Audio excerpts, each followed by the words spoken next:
গল্পের নাম শেষ হিসাব।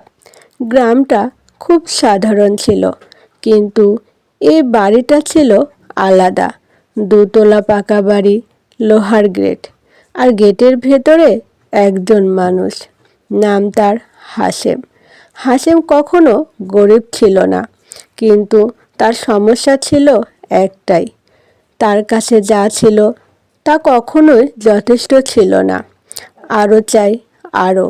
ছোট দোকান দিয়ে শুরু হয়েছিল, তারপর বড় ব্যবসা, তারপর জমি, তারপর মানুষের জমি। কারো চোখে জল দেখলে তার ভেতরে কিছুমাত্র কাঁপুনি হতো না। সে বলতো, পৃথিবীটা সুযোগের, যে নিতে পারে সেই বাঁচে। একদিন এক বিধবা মহিলা এলেন, কাপা গলায় বললেন, এই জমিটা বিক্রি করতে চাই না, আমার ছেলেটার স্মৃতি আছে এখানে। হাশেম হাসল, হাসিটা ঠান্ডা। বলল, আজ না বিক্রি করলে কাল আরও কম দাম পাবেন। মহিলাটা কাঁদতে কাঁদতে সই করলেন। হাশেম রাতে ঘুমালো, ভালো ঘুম, কারণ লোভ মানুষকে প্রথমে ঘুম পাড়িয়ে দেয়। দিনের পর দিন সে বাড়তে থাকলো, আর তার চারপাশে বাড়তে থাকলো অভিশাপ। কথা না বলা কান্না, চুপচাপ অভিশাপ। একদিন বাজারে আগুন লাগলো, অনেক দোকান পুড়ে গেল। হাশেমের দোকান বাঁচল। সে বলল, দেখেছো, আমার কপাল শক্ত। কিন্তু সে বুঝল না, এটা কপাল না, এটা সময় নিচ্ছে। তার ছেলে বিদেশে পড়তো। মা প্রায় বলতেন, অল্প হলে চলবে, সব কিছু কিসের জন্য? হাশেম বলতো, ভবিষ্যতের জন্য। ভবিষ্যৎ কিন্তু হিসাব রাখে। একদিন হঠাৎ তার বুক ধড়ফড় করতে শুরু করলো। ডাক্তার বললেন, ট্রেস, চাপ কমান।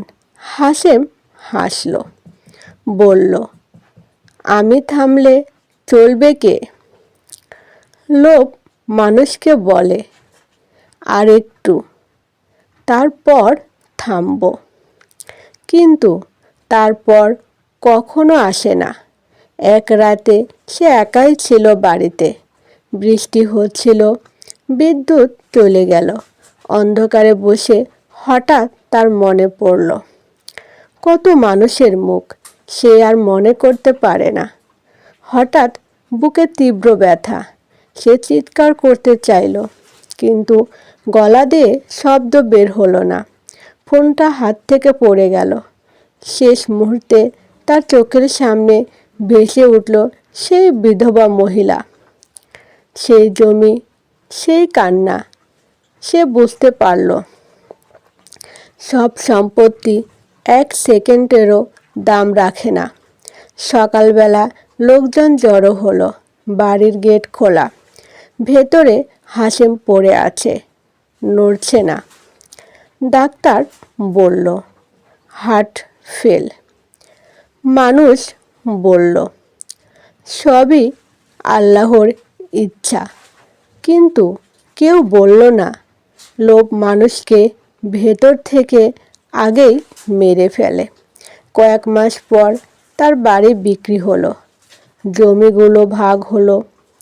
মানুষ ভুলে গেল, শুধু একটাই কথা রয়ে গেল, লোভ যখন চোখ ঢেকে দেয়, পাপ তখন হাত ধরে নিয়ে যায়। আর পাপের শেষ দরজাটায় লেখা থাকে মৃত্যু।